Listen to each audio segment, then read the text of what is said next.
in LA, and had some experience with trying to change how things worked and running into the bureaucracy and how the bureaucracy wanted to do things. Max Shorty is one of the leaders in the Black community in this state, one of the young leaders. He's changing the way things are done. He's loved by everybody. He knows what's happening out in the community. Janice Sidley is the newest member of the Los Angeles City Employees Retirement System Board. It's a fiduciary role. She's sitting in the retiree seat, so she speaks for the people whose lives depend upon the financial solvency of that fund. And yet, she's been encouraged to look at using the pension fund in some sort of constructive way to do good things, to do it right.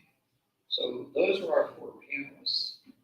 And what I'd like to do is have Bill Funderburg lead off first. Billy is what I regard as sort of the elder statesman of a lot of this. Billy's been around for a long time.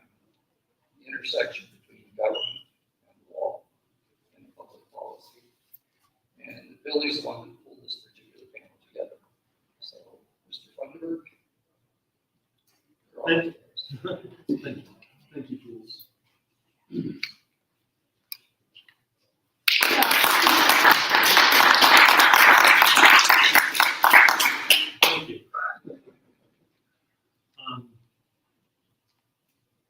Somebody always told me to speak from the heart first. Nobody will ever accuse me of wearing my heart on my sleeve. So I'm going to give you an updated version of the goodbye section of the commissioner of the WP, where I had everybody in tears, including the woman next to me, because I had poured my life into trying to make carry out the vision of people like Reverend Dr. James Hester Hart, my uncle, who is the civil rights leader of Dr. King, Major General Jerome Gary Cooper, the Marine Corps General, Ambassador, Corps member, whose family survived the Jim Crow South, to work from the inside, largely, of institutions, great institutions like the U.S. Marines, U.S. Navy, and I believe he was Assistant Secretary of the Air Force, and others, including my lifelong mentor and family friend, Jules Rankin. So to me, LADWP was a bridge to my past. I didn't lead exactly a charmed childhood, but I didn't grow up in Watts or Anacostia, nor did I grow up in the Holler in West Virginia, like Jules Radcliffe did. I had all the benefits of having two professional business owner parents. I didn't survive the Jim Crow South, the night riders, and lynchings, or pick up the bodies like my father did for Funderburg funeral. What I did do is put my own life together over the past 61 years, especially the past 5 years, when a near fatal car accident almost took my life near China Lakes Naval Weapons Station, where I was going to meditate at the Manzanar internment camp. And a series of accidents, surgeries, traumatic brain injuries, all led me to just cutting everything out and stopping. My conclusion was, don't get pulled to the polar opposites of the dialogue today. Be balanced, be in the middle, be where, as Mayor Bradley said, not just doing the right thing, but doing things right.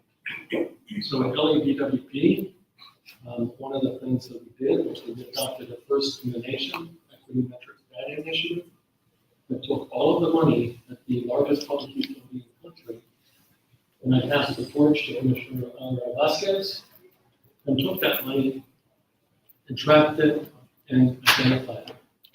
The Trojan horse, as Tom Soto mentioned, not that Mr. Radcliffe here was involved in it, But the Trojan horse wasn't the initiative. It was a remediation provision that the ratepayers of Los Angeles refused to adopt. Because they didn't want the money going to social issues or equity issues.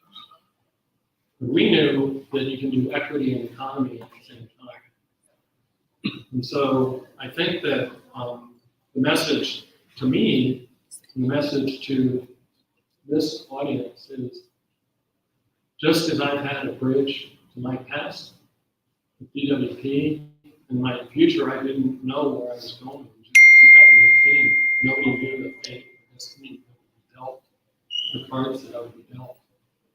The second grade cognitive abilities I would have as of March of 2021. The 100 visits to California Rehabilitation Institute for Stroke and Brain Injury, where I saw many veterans who suffered TBI, as well as domestic violence victims, highest number of TBI survivors in the country, and as well as ischemic strokes.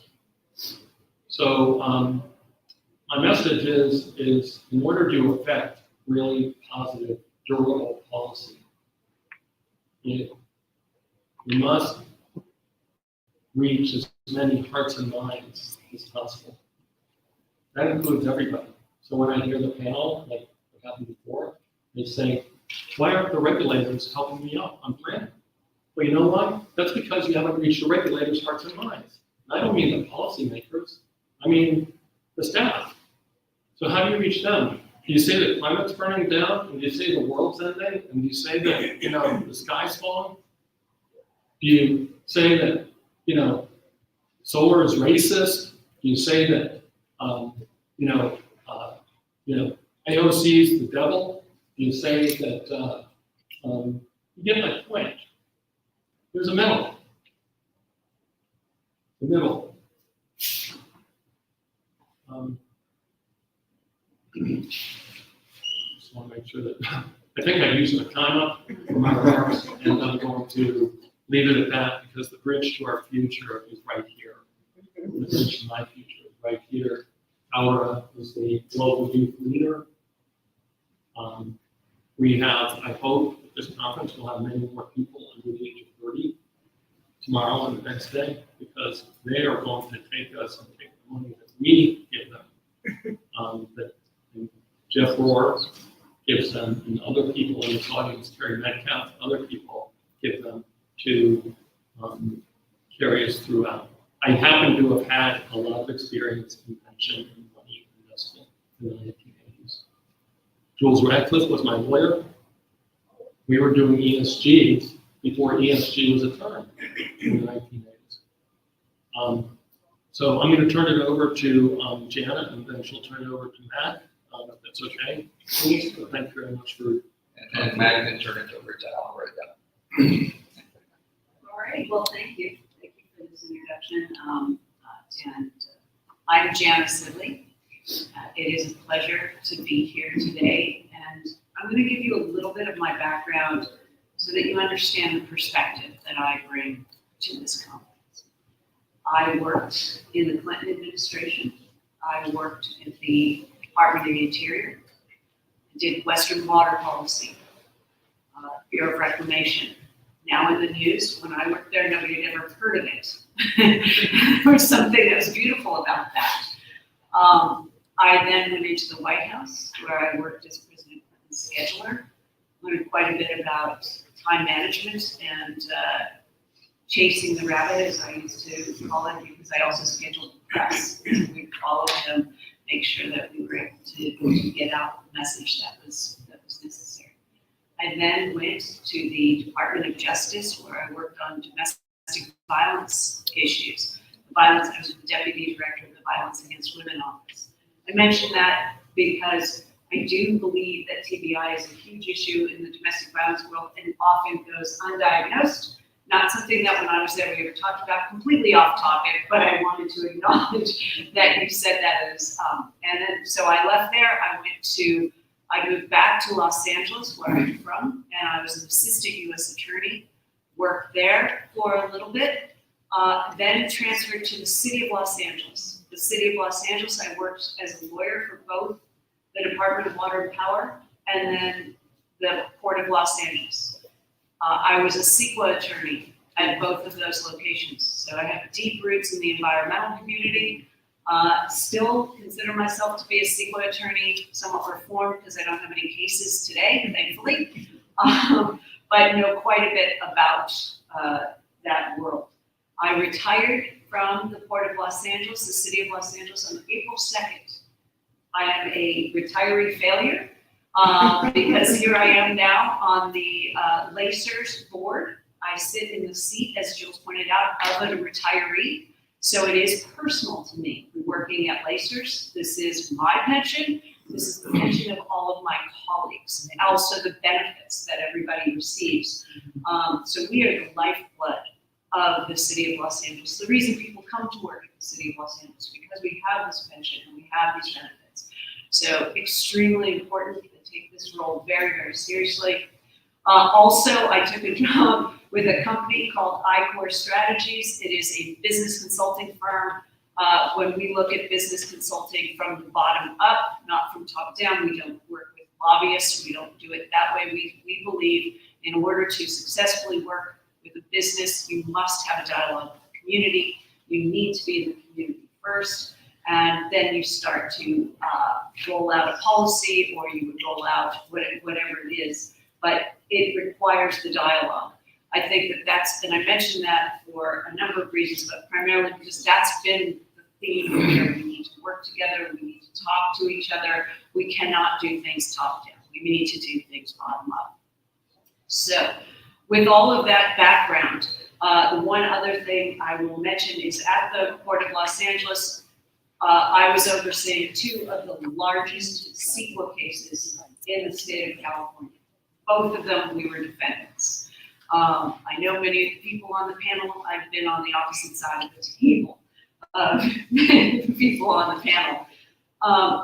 And it is extremely important that we work together and we try to solve these problems together. You do not clean the air by litigation. Those CEQA cases, the two that I'm talking about, one has been going on for 20 years. It's still going on. The other one's been going on for 13 years. It is still going on. The amount of emissions that I believe we could have removed from the air if we weren't litigating, but we were working together, it breaks my heart. I would say to my colleagues, everybody at these departments wants to do the right thing. I think it's important to remember that we have limitations like everybody else does. I think you heard about permitting, there are limitations. You heard about the trucking industry, there are limitations. So if we work together to address those limitations, then I think we can be successful. All of that brings me to today and investing in ESG and DEI. My perspective, as Jules and both Jules and Billy pointed out, we need to do the right thing and we need to do it the right way. I am a lawyer. I am a fiduciary. I take those roles very, very seriously. But within those frameworks, I think you absolutely can do the right thing. The LACERS board has adopted PRI. We are very active in this area. We take it very seriously. I've been on the board all of a month, so it's not like, wow, it changed the world. But I am there, and I can tell you that we look at these things. We're looking at diverse and upcoming managers. We look at various ways to invest, but we make sure that we do it in the proper way within the proper framework, so that we also manage that fund as a fiduciary and making sure that that money is there for people who have given their life service to the City of Los Angeles, and they deserve that we live up to the standard that they have set. So that's pretty much, I think, sir, my introduction. I turn it over to you, Matt. Can I ask you a question that I think might be relevant? Sure. What is the size of LACERS? LACERS is a $22 billion pension fund. And how much money under management approximately? And if you don't know this, I understand, but you do, so I'll answer it for you. Then go ahead. pretty much money under management, Eureka managers, alternative stock, bond, equity, international real estate have the management collectively. I'm not entirely certain, I don't want to give the wrong answer. At least $5 trillion. That's not us, that's everybody. Those are the managers that you have hired. Oh, okay, yeah. I want to make I've that got point, one. but I wanted to make the point is that Jana sits on top of not just 22 billion, but 5 billion. And that's what this IRA is about that we came to talk about. It's not about 400 or 700 billion. It's about the leverage that can be applied through the relationships and the stacking and the layering of different levels of stock, debt, equity, et cetera, and financing strategic partnerships. And working, as you said, with the community. So go ahead. Go ahead, sir. Hello, everyone. I'm Reverend Mack. I prefer to just go by that. I started a nonprofit called the Watts Clean Air and Energy Group. My brother and I, and a very tall guy named Kent Magoo, who's both were, well, Kent retired. My brother Mike passed away facilitating a meeting such as this. I turned the group over to a God sister and I moved on to Community Repower. Community Repower movement was my dream of making sure that people like you all in this room have access to community groups. You cannot move forward in any project without the community being involved. The community must be involved. We do not like being on the opposite side, fighting something that really is going to help us. We are your partners. We are your neighbors. We are the people across the street. We're your cousins, your family members, some ex-wives, but we are all in this together. And businesses need to always keep that in mind. Community engagement is very, very important in these times in what America is going through today. And the reason I can say that is because you can see what we are going through today. When I stepped out of the room when Tom called the break and I saw the people in uniform, I was reminded of my grandfather, who was a United States Army Staff Sergeant, the leader of a black platoon back in the days when there was separation. But those gentlemen keep me empowered because my grandfather passed before I was born. To know that they're still here today actively and serving to make sure that we are protected. Just want you guys to know you really appreciate it for everything you do, because you never hear that from the community. But as a community member and as the founder of a community engagement project, you guys mean a lot to me.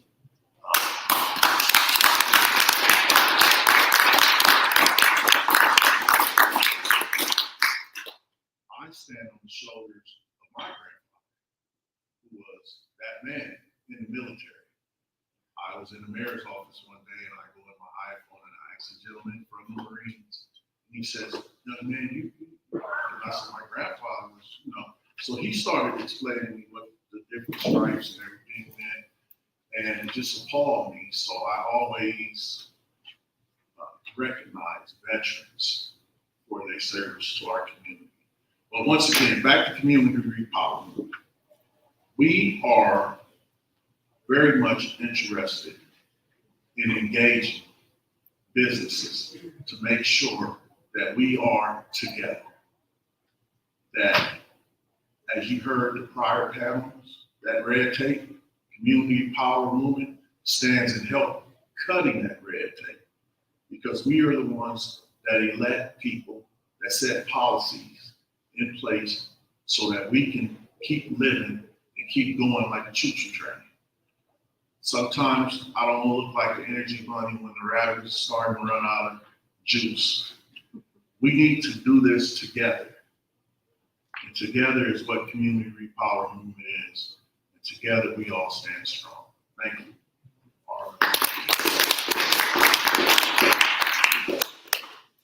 I'm going to keep my remarks somewhat short because we're short on time, but I wanted to mention that at my time as a commissioner for LADWP, I was the youngest to ever serve in the pension committee, representing our city and representing the department in a multi-billion-dollar pension plan. And something that I want to make sure that you all hear or see is that, you know, I didn't go to school for economics. I went to school for political science. I graduated from high school when I was 15 years old. I went to the Kennedy School eventually. And I came with forward-thinking ideas to the pension fund and my team because I understood that also divesting from fossil fuels from that standpoint was extremely important. So I want to anchor my remarks from that standpoint. We're here in the Zero Emission Summit, and it's important that as you participate, whether you're representing yourself, your own part in a pension fund, or you're representing your company, that you can also think about ways, innovative ways, and also invest on policies that are better for everyone. And there is always a place and there is always a room to do that. So as we continue this conversation, I want folks to know that my great effort as I was a commissioner was to get to LADWP to eventually have no investments on fossil fuels, which is a utility which provides energy that until the other day, I mean, we're still dealing with that, was powering people's homes with coal. So I want you to see how monumental this change could be and that it can be done from anyone. That you don't need to have a fancy title, that you don't need to be extra special, but that you have to try and do it. And that's what it takes for all of us to get there. We see at the state level, other pensions also taking that stand. And I want to encourage all of you to also look at your own, pension, whether it is personal or whether you are a part of a union or have a company, and to start thinking about how you can also support this effort to get to a much more zero emissions or renewable energy future from this standpoint. So thank you very much for having me, Jules, and everyone. Thank you. Mr. Bundaberg, if you were to summarize the process for implementing ESG goals, we can all identify, what's the internal process look like? Inside the government box, how does it actually get done? I direct that to Bill because he mentioned equity metrics. Everybody on this panel assisted Bill with that. And as simple as the goal was, and even with the city's elected leadership say that's a great goal, that was a one-man fight to get it done because they laid down and died to stop it. So Mr. Bundaberg, a lesson you learned for people to follow in your shoe steps. Not to say Jim is going to end up in that spot. I would just say, remember what the people who are important to you taught you, okay? To get through those difficult times, to get through those tough times, to know what it's like to be alone, but also have a team as well. And so I would say the key thing is to not be a combatant in not the sense, not in the military sense, but don't alienate people who might be against you. That means stiff upper lip.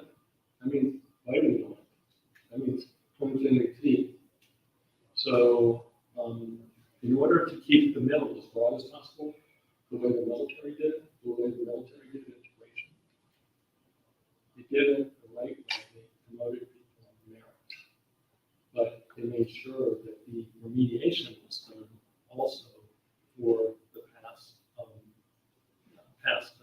for the disparities that showed up as a result of past actions, without apology. They just did it. So that's what I would say. I know that I would like to turn it back to you, Mr. Radcliffe, since you put me on the spot. Let's ask actuary here as well. Because the people in Los Angeles have been hammered. Go get electric vehicles forever. And there's a couple big problems in South Central Los Angeles, not the least of which is, okay, where am I going to charge the damn thing? And this man took on the bureaucracy, and he got a charging station set up in Watts, the first, and owned that thing, right? First pole mounted. Yeah. Matt, what were your lessons? You worked from the community, you took on the city, you took on the bureaucracy. What did you learn in terms of actually getting a goal like that accomplished? We have about 30 seconds. So it's very important. So it's very important. Those poles stand there for a reason. And the reason being, people should have access to electricity. Our future is electric vehicles. In order for that future to be safe and secure, we must look at those telephones for charging stations. You shouldn't have to go to Bonds and charge your car. You shouldn't have to go to Costco to charge your car. You shouldn't have to go to Ralph's. I shouldn't have to try and access the military base without my ID to charge my car. It should be readily available on every street corner, just like there's a church in the liquor store. There should be a charging pole on every corner. That's what I can say. Can somebody take our picture and then I think your final words, please, because I think we're up. And I really respect for We're running over time. Um, Well, I'll sum it up by simply saying, because we're trying to keep a schedule tight here, but it takes leadership, and that's the underlying message here. These four individuals were assembled here today by Bill because they are leaders, and the only way anything ever gets done, especially in government, is with leaders, real leaders. And they're not just people who talk. We've got a whole bunch of elected people who have great social skills. They're C students. You've got four leaders here. That's how I would sum it up. The way you get things done is you put your finger on it. Be careful what you say. Don't mouth off to somebody that you may need as a friend. And sometimes the opposite view is the important view that needs to be addressed. Yes, ma'am. It seems to me like what you're saying is you crafted a story that reaches people's hearts and directly attaches to them. And then you line up your strategies behind the way that you can reach other human beings. There's electricity for people, that's why it's there. I mean, I think it's maybe the way you articulate your values, such that it connects to other people's hearts and minds. Is that real? Yeah, Dr. I assume it's Dr. Brown or Professor Brown. No, I'm just a computer scientist. Absolutely, that's at the core of storytelling. Yeah. That we can take our values based on our experiences and share with others what's important to us to move them. In our case, obviously, it's, trying to get zero emissions. That's an eloquent way to create passion for what it is that you're passionate about. Thank you. Thank you very much. Thanks, Joel. Thank you.